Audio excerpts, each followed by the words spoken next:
You have spent years collecting fragments of this teaching. A video here, a quote there, a technique from one teacher, a contradiction from another, until the whole thing became a fog of methods you half remember and never quite trust. So forget all of it for the next 30 minutes, because I am going to give you the entire law of assumption, the complete operating system, start to finish, with nothing left out and nothing dressed up. And the first thing I'm going to teach you is the one move every broke person refuses to make, which is to ignore what you see, to stop letting the visible world dictate what you assume, because that single reversal is what it means to skip the 3D, and it is where the whole law begins. By the time this is over, you will not need another video on the subject, because you will understand the single principle that every technique was always pointing at, and once you understand the principle, the techniques become optional. People cling to techniques because they do not understand the law. When you understand the law, you can invent your own techniques, because you will finally know what they are for. Here is the law stated as plainly as it can be stated. Your assumptions, held until they feel natural, become your reality. That is it. That is the whole law. Everything else is commentary. Assumption is not hope. Hope keeps the thing in the future. Assumption is not belief in the religious sense of straining to have faith. Assumption is the quiet acceptance of something as already so, the way you accept your own name, your own hands, the floor beneath your feet. You do not believe in the floor. You do not have faith in the floor. You assume the floor completely, without a flicker of doubt, and so you walk on it without looking. The law of assumption says that whatever you accept about yourself and your life with that same totality, that same absence of doubt, hardens into fact, whether it serves you or destroys you. Most people are using the law against themselves every single day, assuming lack, assuming struggle, assuming that things never work out for them, and the law obeys them perfectly, delivering exactly the reality they have assumed. Now understand what this means, because it is staggering when it lands. You are not being punished by the universe. You are not unlucky. You are not cursed. You are simply assuming a reality you do not want, with total conviction, and the law is giving it to you flawlessly. The same mechanism that has kept you broke is the mechanism that will make you wealthy. It is not broken. It has never been broken. It has been working perfectly the entire time, faithfully reproducing your dominant assumptions in the world around you. The work, then, is not to fix a broken law or to beg a reluctant universe. The work is to change what you are assuming deliberately from lack to abundance, and then to hold that new assumption with the same unconscious totality you currently give to your assumptions of lack. Do that, and the same law that imprisoned you sets you free, because it was never the warden. It was always just the mirror. Let me give you the foundation that makes all of this make sense, the thing Neville built everything on, which is that consciousness is the only reality. Not consciousness as a vague spiritual buzzword, but consciousness as the actual substance of your experience.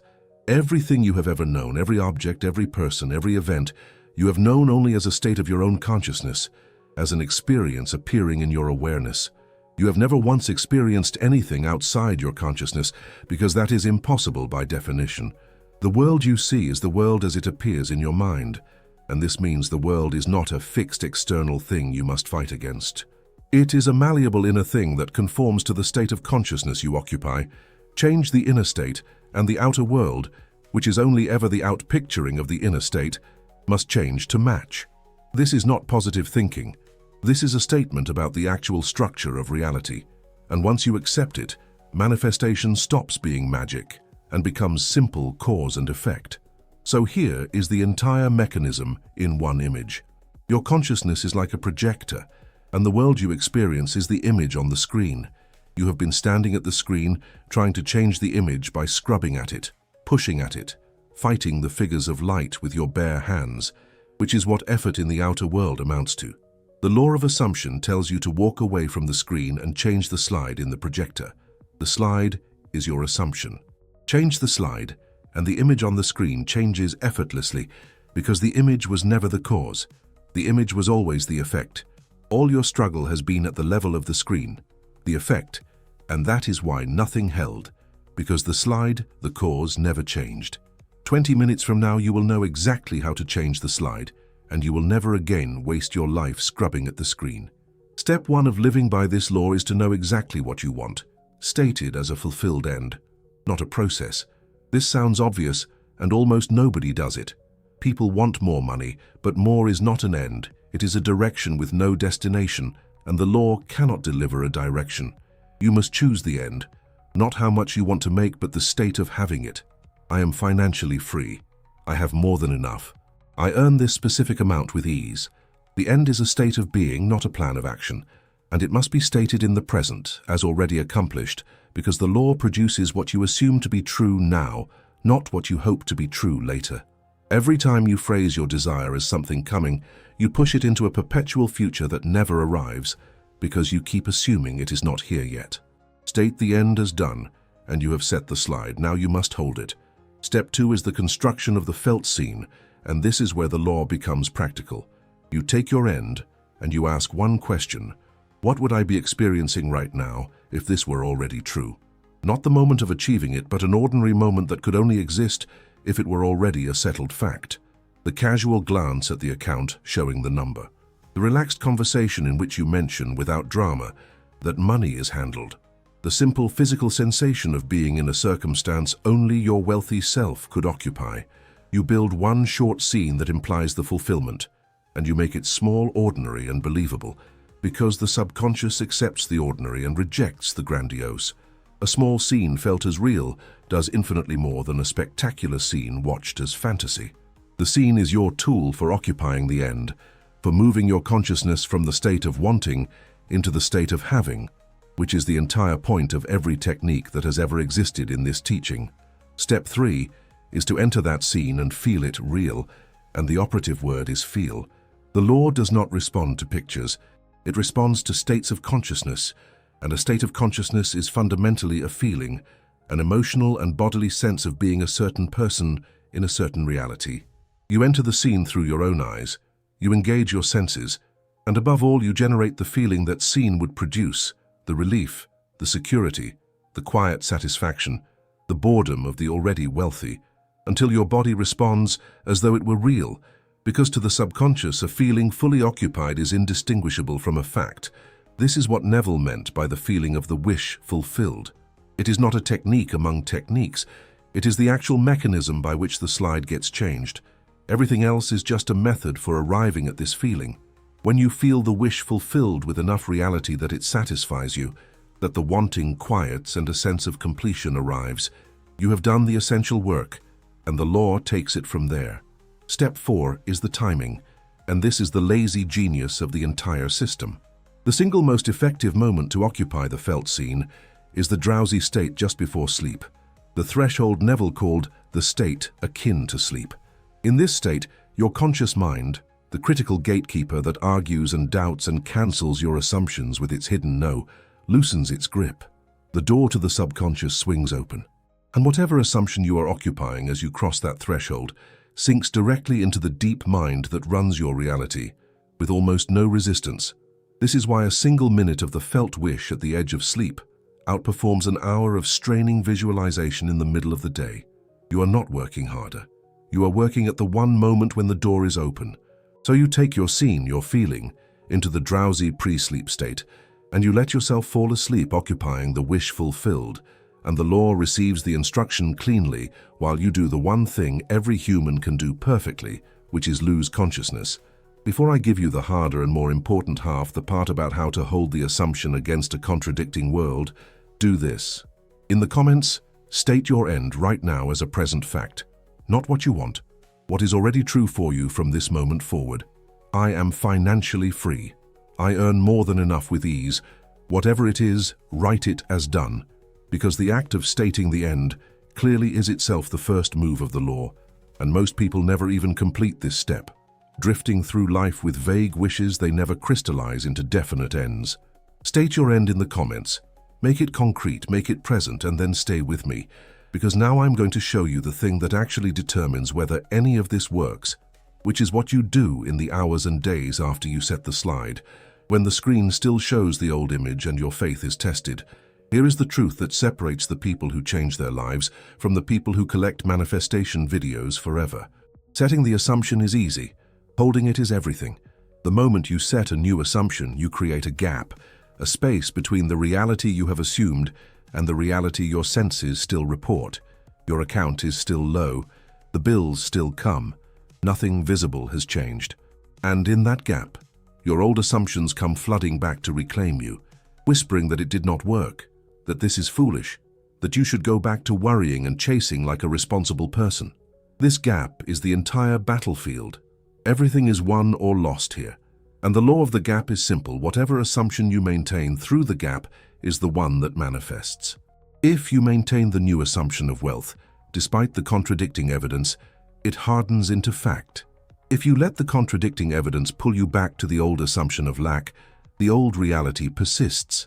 The senses will always show you the old reality first, because the outer world is a delayed echo, and the test is always whether you will believe your senses or your assumption. This is why Neville asked the question that contains the whole secret. Which are you going to believe? The evidence of your senses, or the assumption you have chosen? The senses report the past, the residue of your old assuming, made visible and solid. The assumption is the seed of the future, invisible, unproven, real only in consciousness. The undisciplined mind always sides with the senses, because the senses seem so obviously real, so undeniable, and the assumption seems so flimsy by comparison. But this is exactly backward. The senses are showing you an effect that has already happened, a reality whose cause is already in the past and finished. The assumption is the cause of what is coming. To side with the senses is to vote for more of the past. To side with the assumption is to author the future. The master gives the senses no authority over his assumption. He observes the contradicting evidence calmly, the way you might watch the last frames of a film you have decided to stop watching, and he remains, internally, immovably, the person whose wish is already fulfilled. How do you actually do this practically? When the panic rises and the evidence screams. You practice persistence in the assumption, and persistence is the most underrated word in this entire teaching. Persistence does not mean repeating affirmations harder. It means refusing to abandon the assumption no matter how long the gap lasts or how loudly the evidence contradicts. It means returning again and again to the felt sense of the wish fulfilled, not with strain, but with a quiet, stubborn loyalty to the reality you have chosen over the reality your senses report. When the worry comes, you notice it, and you return to the assumption. When the bill arrives, you feel the spike of fear and you return to the assumption. Not by forcing a positive feeling, but by remembering calmly that the bill is the old reality finishing its arc, and the assumption is the new reality on its way. You hold the assumption the way you would hold a steering wheel on a long road, with relaxed, persistent attention, not gripping in panic, just steadily keeping the course mile after mile until the destination appears. Now I must address the single biggest mistake people make in the gap, the one that quietly destroys more manifestations than doubt itself. It is the obsession with how. The moment you set the assumption, the rational mind demands to know how it will come true, and it begins scanning your circumstances for a plausible route, and finding none. It concludes the assumption is impossible and abandons it. But the how was never your job. The how belongs to the subconscious, to the deeper intelligence that has access to a million bridges of incident you cannot see from where you stand. Your job is the end, the feeling of the end, the assumption of the end. The how is the territory of the law itself, and it will produce routes you could never have planned. Coincidences, opportunities, sudden meetings, changes of mind in other people. All the invisible machinery that arranges itself when an assumption is held firmly enough. The instant you start trying to figure out the how, you have left the state of assuming the end and entered the state of anxious planning, which is a state of lack, because you only plan a route to something you do not yet have. Release the how. Hold the end. Let the law build the bridge. This brings us to the part of the title that matters most, the instruction to skip the 3D, and I want to define exactly what that means, because it is the most misunderstood phrase in this entire movement. To skip the 3D does not mean to ignore your life, abandon responsibility, or pretend reality is not there. It means to stop using the three-dimensional world, the world of your senses, as the source of your assumption. Most people let the 3D dictate how they feel and what they assume. They see lack, so they assume lack. They see the low number, so they feel poor. Their inner state is enslaved to their outer circumstances, which means they can never change their circumstances, because their circumstances keep regenerating the very assumptions that created them. To skip the 3D is to reverse this. It is to derive your inner state from your chosen assumption rather than from the visible evidence. It is to feel wealthy because you have assumed wealth, not because the bank account gave you permission. The person who skips the 3D lives from the end, from the imagined fulfillment, and treats the outer world as a temporary display that has not yet caught up, rather than as the authority on what is real. Understand the radical nature of this. The ordinary person says, "Show me and I will believe." The person who knows the law says, "I will believe and then I will be shown." The ordinary person waits for the 3D to change before allowing the inner state to change, and so waits forever, because the 3D only changes after the inner state does. The person who skips the 3D changes the inner state first, holds it through the gap, while the 3D still shows the old reality, and is then rewarded as the outer world reorganizes to match. This is the great reversal, the hinge on which everything turns. You do not get the evidence and then feel it. You feel it and then you get the evidence. And skipping the 3D simply means you have stopped requiring the evidence first, because you finally understand that the feeling is the cause and the evidence is the effect, and waiting for the effect to produce the cause is the exact mistake that has kept humanity in lack for all of history. Let me give you the daily practice that holds all of this together, so you leave with something you can actually do. Each night, in the drowsy state before sleep, occupy your scene and feel the wish fulfilled until it satisfies, then fall asleep in it. That sets and resets the slide. Throughout the day, do the one essential discipline, which is to refuse to let the 3D rewrite your assumption. When the evidence of lack appears, you feel it, you let it pass, and you return to the assumption calmly, persistently, giving the senses no vote. Carry an inner conversation that reflects the wish fulfilled, not as forced affirmation but as the natural speech of someone who already has what they desire, and release the how and the when entirely, leaving the roots and the timing to the law, holding only the end. That is the complete practice, nightly occupation of the end, daily refusal of the contradiction, release of the means. Everything Neville ever taught compresses into those three movements, and you now have all three. There is one more principle I cannot leave out, because it is the secret engine beneath the whole law, and it is the principle of assuming the feeling of the wish fulfilled until it becomes natural. At first, the new assumption feels unnatural, like a lie, like clothes that do not fit, because it contradicts a lifetime of the old assumption. This unnaturalness is not a sign that it is false. It is a sign that it is new, and the entire art is to persist in the new assumption, returning to it night after night, until the unnaturalness wears off, and the new assumption begins to feel natural, obvious, simply true. The moment an assumption feels natural is the moment it has been accepted by the subconscious, and the moment it is accepted by the subconscious is the moment it begins to manifest. So you are not waiting for the money to make the assumption feel real. You are persisting in the assumption until it feels real on its own, and that felt realness is the signal that the outer manifestation is now inevitable. Natural feeling first, money second. Always in that order, never the reverse. Now look back at what you actually have, because in these minutes you have received the complete system. You know that consciousness is the only reality, and the outer world is its outpicturing. You know that your assumptions held until natural become your reality.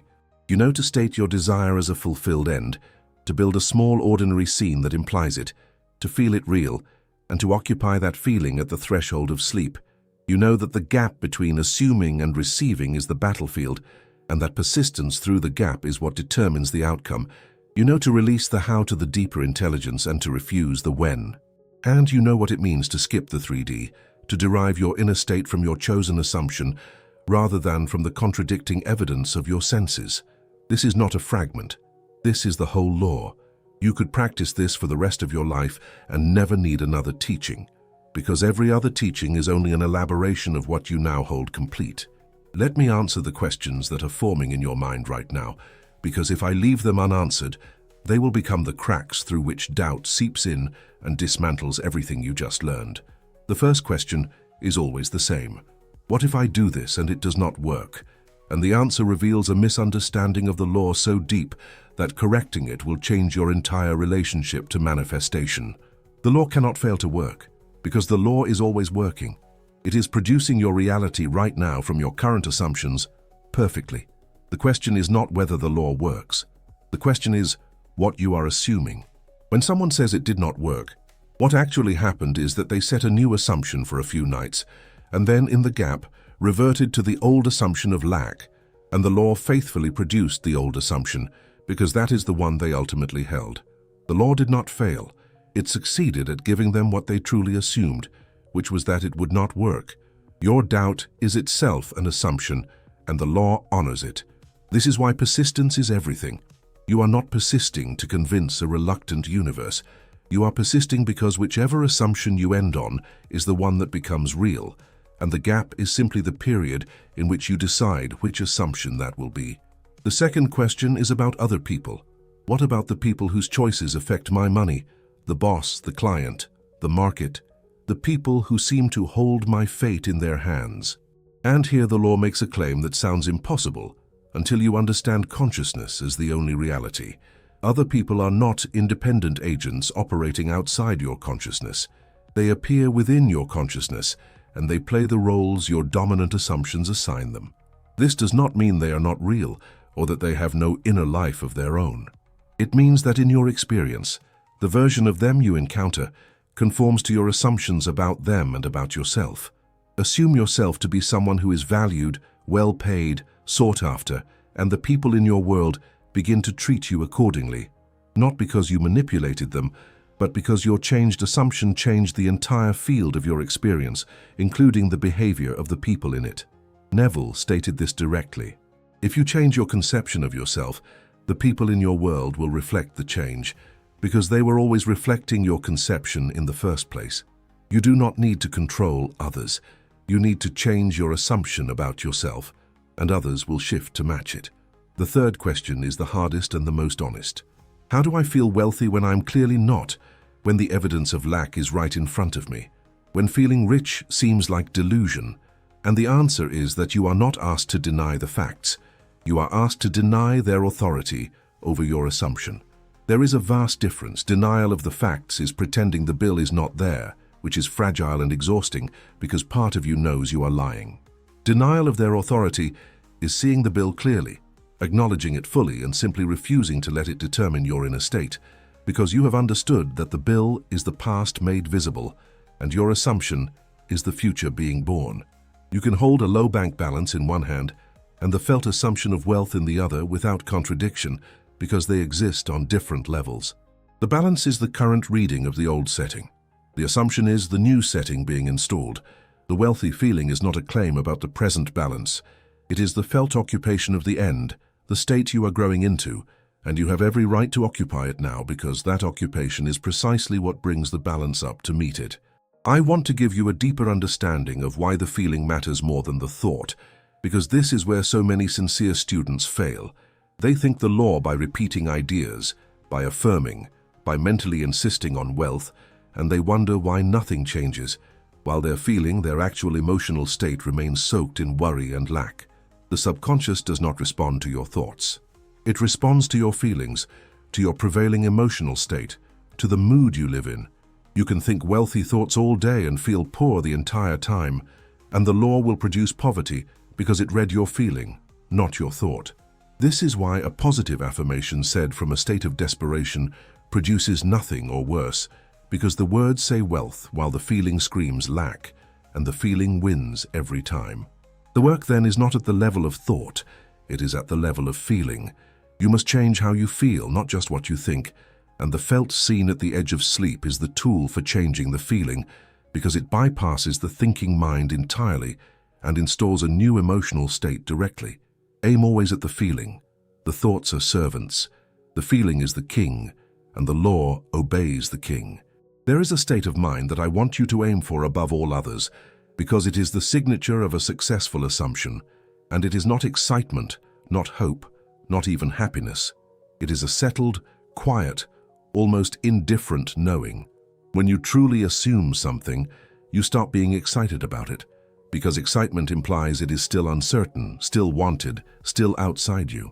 The things you genuinely assume produce no excitement at all, only a calm taking for granted. You are not excited that the sun will rise. You are not thrilled that you have hands. You simply know, with a knowing so complete it requires no emotion. This is the texture of a mature assumption, and it is why the most powerful manifestors often seem strangely calm, almost bored, about the things they are manifesting. They have moved past wanting into knowing, and knowing is quiet. So when you occupy your end and you notice the excitement fading into a calm certainty, do not think you are losing the feeling. You are deepening it. The excitement was the wanting. The calm is the having. Aim for the calm. Let me also speak to the matter of time, because impatience destroys more assumptions than doubt. You will want to know when, and the wanting to know when is itself a contradiction, because it asserts that the thing has not yet arrived, which keeps it from arriving. The law operates outside your sense of urgency. It produces the assumed reality through a sequence of natural events, and that sequence takes the time it takes, often arranging things in ways that could not have happened faster without disrupting other necessary events. Your impatience cannot speed it and only delays it, because impatience is lack, and lack held in consciousness produces more lack.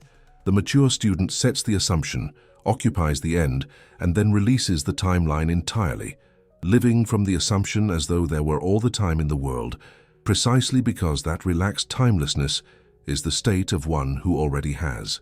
Watch the impatient, and you watch the lacking. Watch the patient and unbothered, and you watch the one for whom it is already done.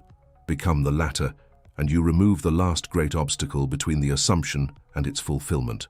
Finally, understand that this law is not something you turn on for money and turn off for the rest of your life. It is the constant operating principle of your entire existence, running every moment, shaping every area, whether you direct it or not. You are always assuming something, and your life is always conforming to what you assume. This is sobering and liberating at once. Sobering because it means you have authored your current circumstances through your assumptions, including the ones you would never have chosen consciously. Liberating because it means you hold the pen and you can begin this moment to author something different. The money is just one application. Once you grasp the law, you will see it operating everywhere, in your relationships, your health, your work, your sense of who you are, and you will understand that you have never been the victim of your life. You have been its unconscious author. The law of assumption simply hands you the authorship consciously and asks you the only question that has ever mattered. Now that you know you are writing the story, what will you assume? So here is what I am asking you to do, and it is the only thing that matters now that you understand.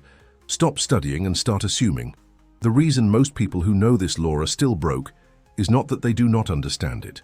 It is that they keep studying it instead of living it, collecting one more video, one more nuance, one more teacher, as a sophisticated form of avoidance, because studying feels safer than the vulnerability of actually assuming the wish and risking the gap. You do not have that excuse anymore. You have the entire law. The only thing left is to use it tonight, by occupying your end in the drowsy state before sleep, and refusing to abandon it tomorrow when the 3D shows you the old reality. Tell me in the comments the end you are assuming, written as already true, and then go live it, because the law has been waiting your entire life to give you exactly what you assume, and it does not care whether you assume lack or wealth. It only cares what you assume, and for the first time you finally know how to choose.